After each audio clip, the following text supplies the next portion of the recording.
Hello, this is Exponents and Radicals, Zero and Negative Exponents, Example 2.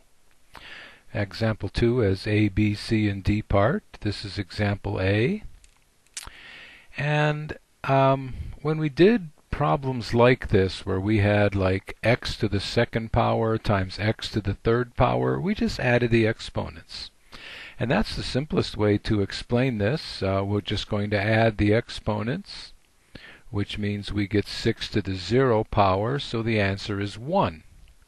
Now, there's a lot of ways to explain this. 6 to the negative 4 power.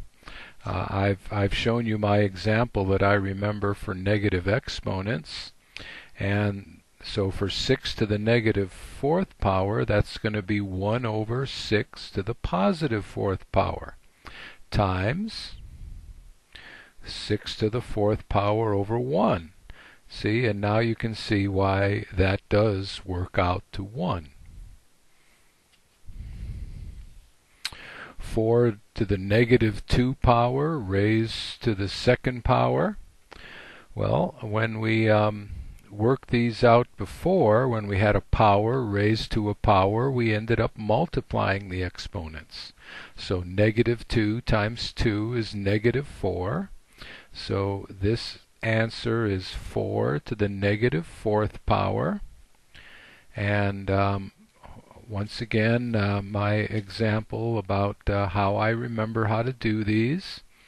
I need a 1 on the top. This goes on the bottom, and the exponent changes to a positive exponent. So I end up with 1 over 4 to the 4th power. And 4 to the 4th power is 256.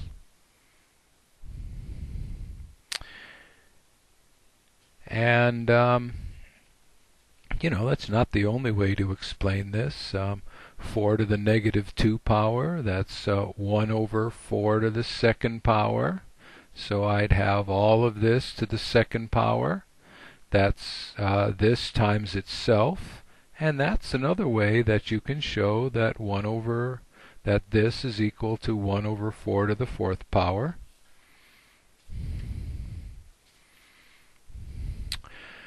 Here I have 1 over 3 to the negative 4 power. That's confusing, huh? Well, let's just do the 3 to the negative 4 power all by itself. Just forget about it being on top of 1 for a minute, and let's just do 3 to the negative 4 power. Well,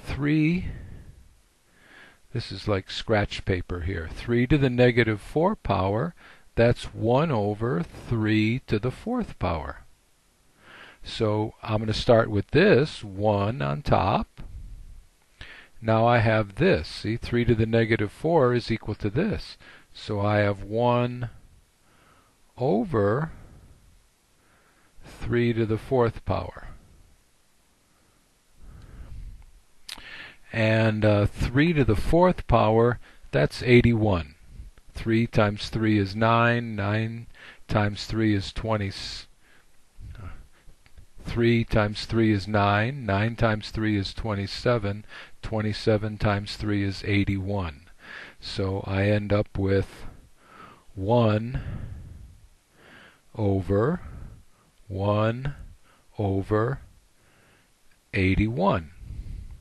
So now this is 1 divided by, that's this division, 1 over 81. And like I showed in a previous example, this is 1 times 81 over 1. So this answer is 81.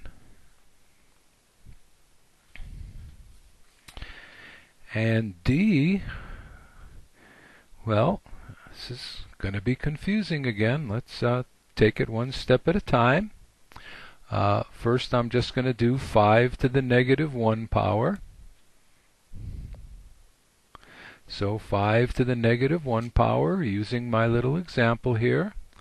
This is 1 over 5, and now that just changes to the 1 power, the positive 1 power.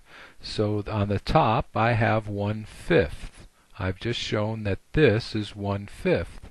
So I have 1 over 5 over 5 to the second power. I think I'll write that 5 to the second power as 25. 1/5 over 25. So this is 1/5 divided by 25. 25 over 1. So 1/5 times 1 over 25.